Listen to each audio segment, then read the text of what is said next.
ठरलं तर मग या मालिकेच्या 4 मार्चच्या भागामध्ये महिपती साक्षीला सांगत असतो, हो मीच सगळं केलंय. मीच प्रताप सुभेदारच्या ट्रकमध्ये ड्रग्ज ॲड केलं होतं आणि मीच नंतर पोलिसांना कॉल केला होता. मला अर्जुन सुभेदारचा अपमानाचा बदला घ्यायचा होता ना. असं दोघांचं बोलणं चालू असताना तिकडे अर्जुन येतो. महिपत शिकरे असं म्हणत तो आता महिपतवरती अटॅक करतो आणि त्यावरती महिपत म्हणतो, काय झालं अर्जुन सर, ऐका तरी. असं नाटक करत असताना लगेच साक्षी बोलते, चैतन्य चैतन्य लवकर ये ना इकडे. यावरती अर्जुन म्हणतो, माझ्या डॅडना अडकवण्यासाठी इतकं मोठं कारस्थान केलंस, तूच केलंस ना हे सगळं. तितक्यात चैतन्य येतो आणि अर्जुन काय करतोयस तू. अरे प्रताप काकांना जामीन मिळावा म्हणून आम्ही प्रयत्न करतोय, स्वतः अण्णा प्रयत्न करतायत. यावरती चिडलेला अर्जुन म्हणतो, तुझ्या डोळ्यावरती या साक्षीच्या प्रेमाची पट्टी बांधले ना. तुला कसं कळणार की हाच त्यांना अडकवण्याचा प्रयत्न करतोय आणि हाच त्यांना सोडवण्याचं नाटक करतोय. एक लक्षात ठेव, जर माझ्या फॅमिली मॅटरमध्ये पडलास तर माझ्यासारखा वाईट कोणी नाहीये. साक्षी म्हणते, असं काय करताय अर्जुन सर, तुमचा काहीतरी गैरसमज होतोय. अर्जुन म्हणतो, गैरसमज वगैरे काही नाहीये. तुझ्या मुलीला केसमधून सोडवण्यासाठी माझ्या डॅडला जेलमध्ये अडकवण्याचा तू प्लॅन केलायस ना.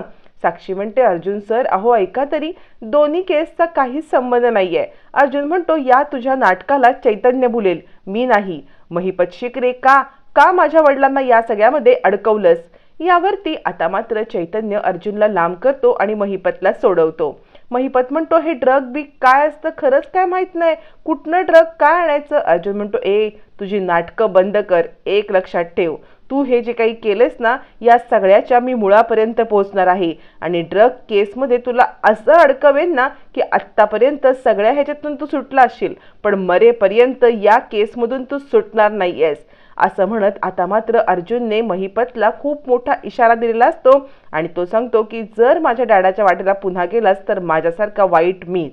इकडे चैतन्य समजावून सांगण्याचा प्रयत्न करत असतो की अण्णा उलट प्रताप काकांना जामीन मिळवण्यासाठी प्रयत्न करतायत, पण अर्जुनचा याच्यावरती काही परिणाम होत नाही. तो आपल्या मतावरती ठाम असतो.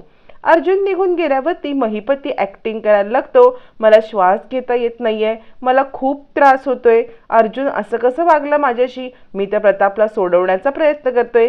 ही सगळी नाटकं चैतन्यासमोर करून आता महिपती मला किती त्रास होतोय हे दाखवत असतो. इकडे मात्र सगळेच जण सुभेदार अस्वस्थ असतात आणि त्याच वेळेला अस्मिता म्हणत असते, डॅडला पोलिसांनी मारलं वगैरे नसेल ना. कल्पना म्हणते, अस्मिता काय बोलतोयस तू. त्यावरती आता मात्र इकडे कल्पना म्हणते, सायली अगं अर्जुनला कॉल लाव ना, काय झालंय, तो काय कॉल करत नाही, जामिनाचं कुठपर्यंत आलंय. सायली म्हणते, आई मी खूप कॉल लावले पण कॉल काही लागत नाहीये. त्यावरती अश्विन म्हणतो, एक काम करूया का, चैतन्याला कॉल लावायचा का, तो न दादासोबतच असेल. यावरती मात्र आता सायली गडबडते. कल्पना म्हणते, लाव ना सायली, तो चैतन्याला कॉल लाव, ते दोघं जण सोबतच असतील. सायली म्हणते, नाही आई, आपण एक काम करूया का, म्हणजे यांचा कॉल लागत नाहीये म्हणून थोडा वेळ शांत बसूया, कदाचित हेच आपल्याला कॉल करतील, चैतन्य सरांना नको कॉल लावायला. असं म्हणत आता सायली चैतन्याला कॉल लावण्याचा विषय टाळते आणि त्याच वेळेला कल्पना म्हणते, पण मग अर्जुनचा कॉल का लागत नाही. हे सगळं चालू असताना अचानकपणे अश्विनच्या मोबाईलवरती मेसेज यायला लागतात, व्हायरल झालेले व्हिडिओ येतात आणि त्या व्हिडिओमध्ये अन्नपूर्णा ट्रस्टच्या मालकाला कसं अटक केलं हे सगळं सांगत असतात आणि पत्रकार अन्नपूर्णा निवासाच्या बाहेर येऊनच ही न्यूज कव्हर करत असतात की आपण आज अन्नपूर्णा निवासाच्या बाहेर आहोत. याच घरामध्ये असलेले प्रताप सुभेदार यांना ड्रगच्या आरोपाखाली अटक केलेलं आहे. त्यांच्या घरच्यांची एक्सक्लुझिव्ह बाईट घेण्यासाठी आपण इकडे आलेलो आहोत. आता मात्र इकडे कल्पनाला मोठा धक्काच बसतो. तो व्हिडिओ बघून कल्पनाला चक्कर येते, कल्पना बेशुद्ध होते. मग मात्र अश्विन, सायली आणि आता विमल कल्पनाला घेऊन रूममध्ये जातात, तिला पाणी वगैरे पाजतात आणि तिच्यावरती अश्विन उपचार सुरू करतो. इकडे आता अस्मिता आणि पूर्णाजी हे दोघी जणी खाली रडत बसलेले असतात, एकमेकीला आधार देत असतात. तोपर्यंत अश्विनीकडे कल्पनाला काही औषध उपचार देत असतानाच इकडे आवाज बाहेर येतो पत्रकारांचा. पत्रकारांनी बाहेर एकच गलका केलेला असतो, आम्हाला सुभेदार परिवाराचा बाईट पाहिजे, सुभेदार परिवाराची याच्यावरती काय प्रतिक्रिया आहे हे पाहिजे. मग आता सायली खाली येते. अश्विन म्हणतो, वहिनी तू हो पुढे, मी येतोच. मग अश्विन आणि सायली दोघं जण खाली येतात, काय बाहेर चाललंय हे पाहतात. त्याच वेळेला सायली मग सगळ्यांना सामोरी येते.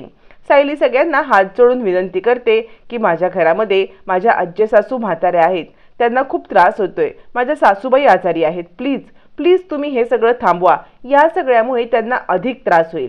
पत्रकार म्हणतात, पण प्रताप सुभेदार यांच्या ट्रकमध्ये ड्रग्ज सापडले, त्याबद्दल तुमचं काय मत आहे?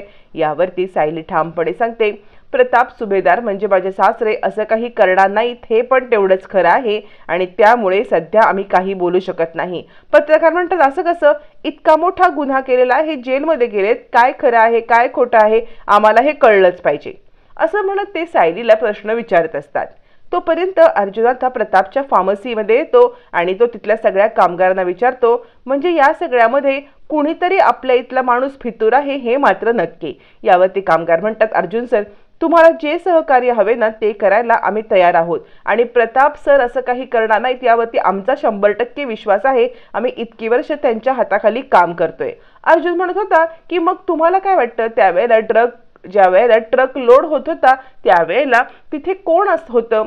यावरती स्टाफ म्हणतो, हे बघा, बाकी तर आपला स्टाफ हा कन्फर्म असतो, फक्त ड्रायव्हर असतात ना ते कॉन्ट्रॅक्ट बेसिसवरती असतात. अर्जुन म्हणतो, मग ट्रक लोड असताना तिथे आपल्या इथलं कोण माणसं होती हे मला कळेल का?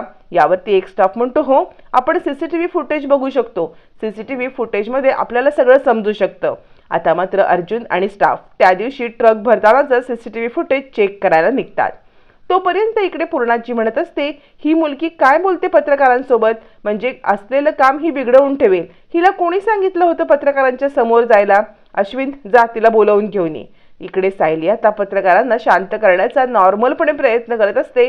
तितक्यात तिथे अश्विन येतो. अश्विन म्हणतो, वहिनी, तू नको यांच्या नादी लागूस, हे उलटसुलट काहीही प्रश्न विचारतील आणि तुला या बोलण्यामध्ये अडकवतील, तू चल आतमध्ये, असं म्हणत अश्विन आता सायलीला आत घेऊन येतो.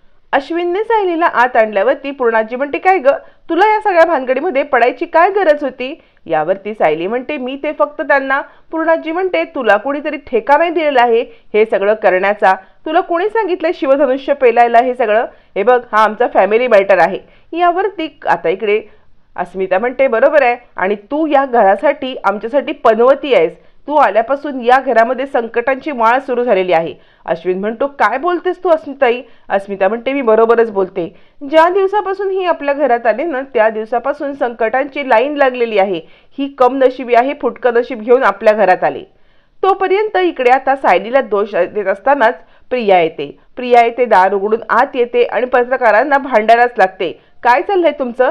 सभ्य माणसाच्या घरामध्ये येऊन तुम्ही काय हे धंदे लावलेले आहेत, असं म्हणत पत्रकारांवरती उलट हल्ला करत प्रिया आता पत्रकारांना चिडवायला लागते.